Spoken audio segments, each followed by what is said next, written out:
DPR RI dan DPD RI bersama 8 provinsi berbasis kepulauan, yaitu Maluku, Maluku Utara, Sulawesi Utara, Sulawesi Tenggara, NTT, NTB, Bangka Belitung, dan Kepulauan Riau, sudah memperjuangkan sebuah rancangan undang-undang.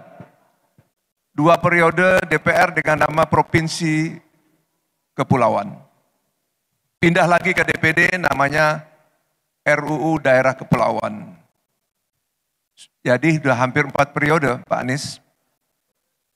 Untuk mengatasi permasalahan tersebut di atas, namun terkendala oleh adanya resistensi justru dari pihak pemerintah. DPR dan DPD oke. Terkendalanya di pemerintah.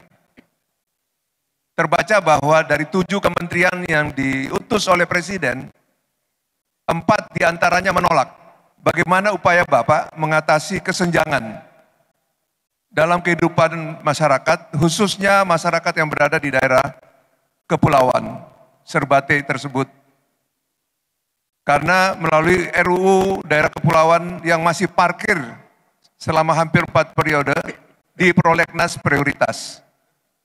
Belum juga diundangkan. Saya sepakat sekali tentang perlu adanya pengaturan turunan dari keberhasilan kita sejak deklarasi Juanda 57 sampai United Nations Convention Law of the Sea tahun 82. Turunannya apa? Turunannya kita harus mengatur sebetulnya wilayah-wilayah kita yang memang berbasis kepulauan karena minta diakui oleh dunia sebagai kepulauan. Nah, tapi bagaimana kita mengatur provinsi-provinsi kepulauan itu supaya mereka memang bisa berkegiatan berbasis konsep kepulauan, bukan berbasis kontinental. Bahkan kalau sebenarnya kita mau merujuk lebih jauh, kita semua yang di Pulau Jawa, Sumatera juga harus berpandangan yang lebih fair. Kenapa itulah Pak Nono kami menggunakan bicara di dalam visi misi itu ada konsep kepulauan, konsep pesisir. Karena kita berada di kawasan kepulauan.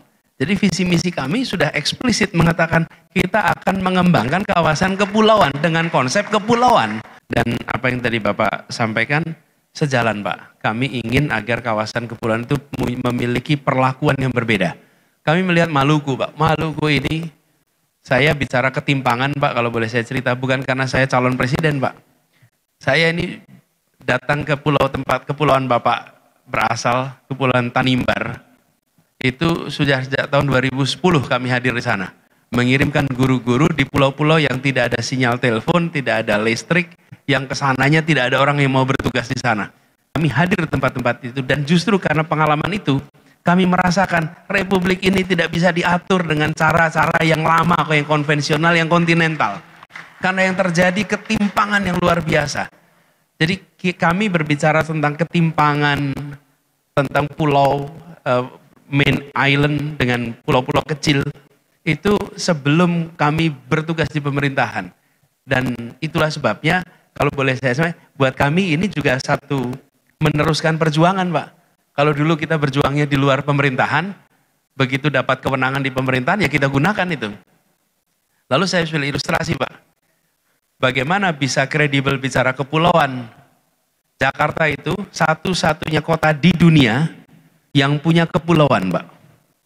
Tidak ada kota lain di dunia yang punya kepulauan. Yang punya itu pulau. Satu kota ada pulau. Tapi kalau kepulauan hanya Jakarta. Ada 111 pulau di utara daratan Jakarta. Dan Kepulauan Seribu kita sebutnya 11 berpenghuni. Termasuk Sebira yang lebih dekat ke Lampung daripada ke daratan Ancol. Itu wilayah Jakarta. Kami melakukan reformasi terhadap kawasan kepulauan itu.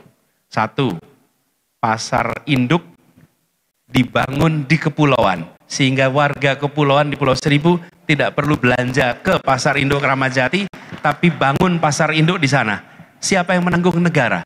Negara mengambil alih biaya pergeseran logistik ke pulau. Begitu di situ, tapi tidak boleh retail. Yang boleh belanja di situ hanya warung.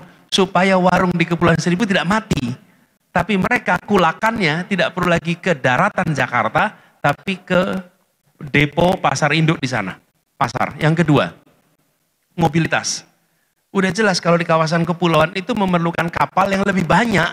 Nggak bisa kapalnya sedikit. Ditambah jumlah kapalnya dari negara dan rute-rute yang selama ini sepi ditingkatkan.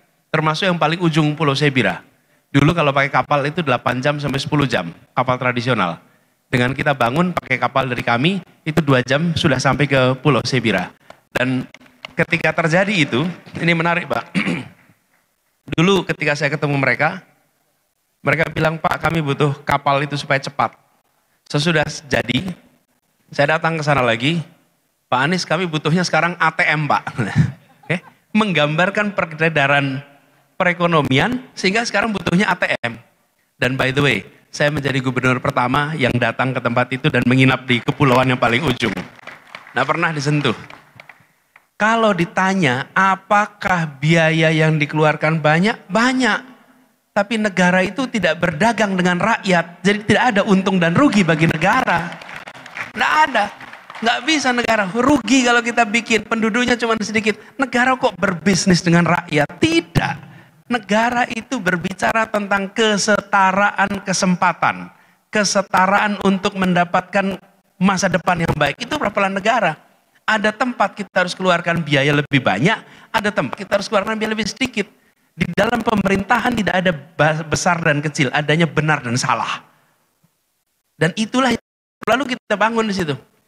Yang tidak kalah penting, Pak, puskesmas di semua ada. Dan ada hal mendasar sekali, di sana tidak ada air bersih, Pak. Lalu kita bangun air bersih, sea water reverse osmosis. Tapi yang terjadi, ternyata kita nggak bangun air bersih, Pak. Bangunnya air minum. Jadi kalau di Pulau Seribu, Bapak buka keran bisa langsung ditaruh di gelas, bisa diminum. Mengalahkan yang di Jakarta yang masih harus pakai botol begini nih. Kenapa? Karena sekarang biaya membangun drinking water dengan clean water itu hampir sama.